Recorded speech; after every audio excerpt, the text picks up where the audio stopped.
پوچھا گیا حضور یہ قربانیاں کیا ہیں؟ فرمایا تمہارے باپ ابراہیم کی سنت ہے، اور فرمایا کہ ان کو خوش دلی سے اللہ کی راہ میں قربان کرو، قیامت کے دن یہ اپنے بالوں کے ساتھ، اپنے سینگوں کے ساتھ اور اپنے کھروں کے ساتھ آئیں گے۔ اور یہ بھی ارشاد فرمایا کہ کل پل صراط پر یہ سواریاں بن کے تمہیں پل صراط سے پار لگائیں گے۔ اور جب قربانی کے لیے کوئی شخص جانور خوش دلی کے ساتھ رضائے الہی کے حصول کے لیے ذبح کرتا ہے تو اس جانور کا خون زمین پر گرنے سے قبل یہ عمل قبول کر لیا جاتا ہے۔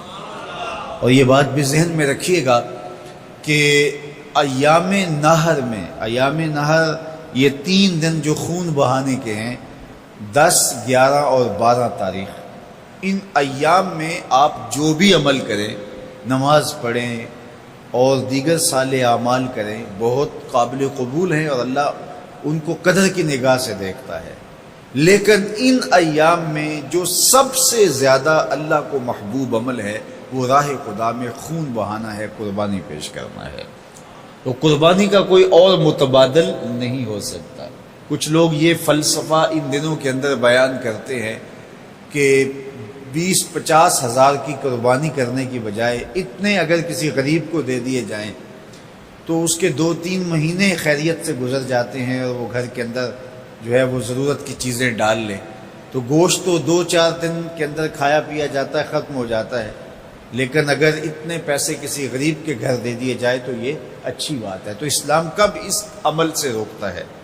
غریب کی مدد کیجیے، صرف عید کے دن ہی نہیں، مینڈے کی جگہ ہی نہیں، بلکہ اسلام تو راہ خدا میں جانور ذبح کر کے اسی جذبے کو بیدار کرنا چاہتا ہے کہ تمہیں گوشت کی ضرورت بھی نہیں تھی، پھر بھی تم نے ذبح کر دیا، تو جہاں ضرورت ہوگی اور تمہاری ہمسائیگی میں، تمہارے اطراف میں جب کوئی غریب ہوگا تو پھر تم اس کے لیے ذبح کیوں نہیں کرو گے؟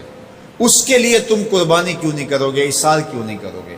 یہاں تو پھر بھی ہم گوشت خود کھا لیتے ہیں یا غرباء میں بانٹ دیتے ہیں، لیکن منا کی وادی میں جہاں لاکھوں قربانیاں پیش کی جاتی ہیں وہاں تو جانور کاٹ کے اس کو ذبح کر کے بس چھوڑ دیا، اس کے گوشت سے غرض ہی نہیں ہوتی۔ زیادہ تر حجاج ایسے ہوتے ہیں جن کو یہ بتا دیا جاتا ہے کہ تمہاری قربانی کر دی گئی ہے، اور وہ فون کال کے انتظار میں یا حکومت وقت کی جانب سے دیے گئے وقت کے بعد حلق کروا دیتے ہیں۔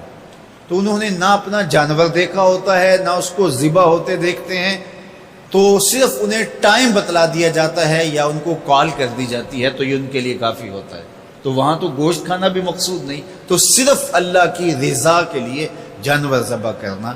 تو جب رضا الہی کے لیے جانور ذبح کرنے کا جذبہ پیدا کر کے تمہیں راہ خدا میں خرچ کرنے کی ترغیب دی جاتی ہے تو پھر تم پورا سال خرچ کرو گے، تمہارے لیے کوئی مشکل اور کوئی مشقت نہیں ہوگی۔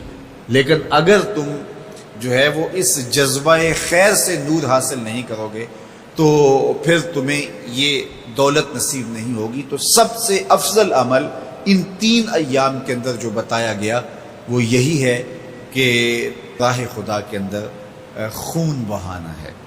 اللہ کے محبوب علیہ الصلوۃ والسلام کی خدمت میں جو ہے وہ مینڈے لائے گئے جو چتکبرے تھے، اور حضور علیہ الصلوۃ والسلام نے اپنے مبارک ہاتھ سے ان کو ذبح کیا۔